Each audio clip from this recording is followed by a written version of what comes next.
Koma. Dan saya Nafila Elfitri Pablosi. Untuk mempersingkat waktu, kita masuk ke materi yang pertama. Untuk pendahuluan, Indonesia adalah produsen terbesar minyak sawit di seluruh dunia. Indonesia melihat kebutuhan pasar minyak sawit yang terus meningkat dan merupakan peluang untuk melakukan ekspor. Kakao adalah salah satu tumbuhan yang sangat menguntungkan dan berpotensi menjadi ekspor pokok hasil Indonesia. Berikut merupakan produksi sawit di Indonesia dan dapat dilihat kelapa sawit merupakan tanaman paling produktif dalam menghasilkan minyak yang paling tinggi dari seluruh tanaman penghasil minyak nabati lainnya. Berikut merupakan produksi kakao Indonesia dapat dilihat jika jumlah ekspor dari tahun 2012 hingga 2016 menurun, tetapi kakao Indonesia mengalami peningkatan ekspor yang signifikan pada tahun 2021. Berikut merupakan data ekspor kelapa sawit dan kakao. Dapat dilihat negara tujuan utama ekspor kakao Indonesia ada Malaysia, China, India, Amerika Serikat, dan Filipina. Sedangkan untuk data ekspor kelapa sawit ada negara India, China, Pakistan, Amerika Serikat, Bangladesh, Mesir, dan Spanyol. Selanjutnya kita masuk pada bagian karantina tinggal. Badan Karantina Pertanian merupakan organisasi pemerintah yang berada di lingkup Kementerian Pertanian. Memiliki tugas pokok dan fungsi dalam mencegah masuk atau keluar dan tersebarnya hama penyakit hewan karantina, HPHK, dan organisme pengganggu tumbuhan karantina, baik dari luar negara ataupun dari dalam negara serta antar area dalam negara Republik Indonesia. Berikut penetapan contoh hama dan penyakit OPTK pada tanaman kelapa sawit. Yang pertama adalah Tophea monolensa. Berdasarkan Peraturan Menteri Pertanian Nomor 25 Tahun 2020 tentang jenis organisme pengganggu tumbuhan karantina, serangga ini termasuk ke dalam OPTK 2 dengan inang antara lain kelapa dan kelapa sawit. Yang kedua ada Ganoderma bodenens. Tanaman yang terinfeksi akan mengalami gejala layu, daun menguning, dan bagian bawah batang membusuk. Penyakit ini dapat menyebabkan kematian tanaman dan gangguan ini banyak ditemukan pada daerah perkebunan kelapa sawit. Selanjutnya informasi penyakit pada tanaman kakao. Yang pertama yaitu ada Conopomorpha pnaemonia, yaitu buah yang mengering, kemudian buah menebal dan biji kakao tidak berkembang secara sempurna. Pengguna ini juga menyebabkan penurunan kualitas biji kakao. Selanjutnya yaitu ada Monilio petorali. Gejalanya buah yang terinfeksi tertutupi oleh lapisan putih, kemudian mengalami pembusukan.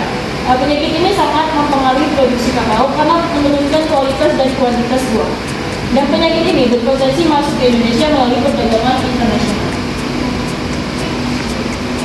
Selanjutnya kita masuk ke studi kasus. Yang pertama ada identifikasi spesies serang hama pada komoditi kakao yang dilakukan di wilayah layanan BPKP Makassar. Ekspor kakao dalam bentuk biji kering, kakao powder, pasta atau liquor, cake, dan butter. Sulawesi Tengah sebagai sentra produksi kakao di Indonesia. Luas pertanian kakao sekitar 85% dari luas pertanaman kakao di Indonesia. Permintaan biji kakao dari Amerika Serikat dan negara Eropa Barat. Adapun dari tujuan penelitian ini mengidentifikasi spesies serangga pada komoditi kakao yang dilakukan di wilayah layanan BPKP Makassar.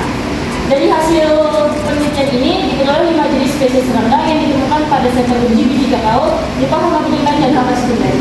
Kemudian jika terdapat OPT pada kakao biji, maka akan dilakukan perlakuan seperti fumigasi atau pengasapan dan penggunaan kimia. Berikut merupakan hama primer yang pada biji kakao yang dilakukan di wilayah layanan di BPKP Makassar. Yang pertama ada PC Coachella, yaitu Coachella. Kemudian ada Alesiadus fasciculatus dari Orthomolecula.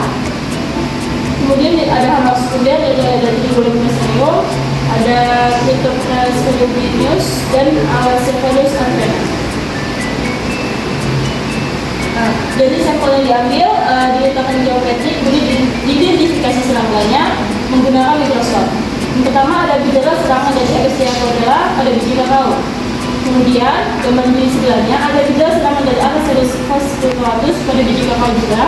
Dan yang terakhir ada gejala serangan dari Trigonium castanea. Oke, selanjutnya adalah studi kasus yang kedua. Masih dari kakao nih. Sempat terhenti kakao asal Kaltara kembali diekspor, itu judul dari artikelnya. Jadi Kaltara itu adalah Kalimantan Utara. Dari ekspor dari Kalimantan Utara sempat terhenti nih karena beberapa alasan, tapi kemudian kembali berjalan setelah beberapa langkah yang diambil untuk memastikan kualitas dan kebersihan produk. Jadi ekspor dari Kalimantan Utara ini, ekspor kakao dari Kalimantan Utara ini terhenti karena kualitas dan kebersihan produknya yang tidak terjamin gitu. Jadi dia ada kontaminasi atau infeksi penyakit yang pada biji kakao yang akan diekspor. Jadi tanaman kakao ini akan diekspor ke Belanda. Jadi Belanda menolak kakao yang akan masuk ke negaranya karena ada terdeteksi nih infeksi penyakit pada biji kakao itu yang belum ada di Belanda.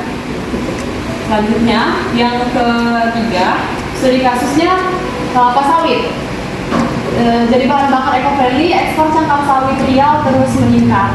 Jadi seperti yang kita tahu, cangkang sawit itu adalah bahan bakar yang eco-friendly. Jadi kita juga mengekspor cangkang sawit ke beberapa negara. Jadi limbah pabrik kelapa sawit sebagai salah satu alternatif energi berkelanjutan dari sawit.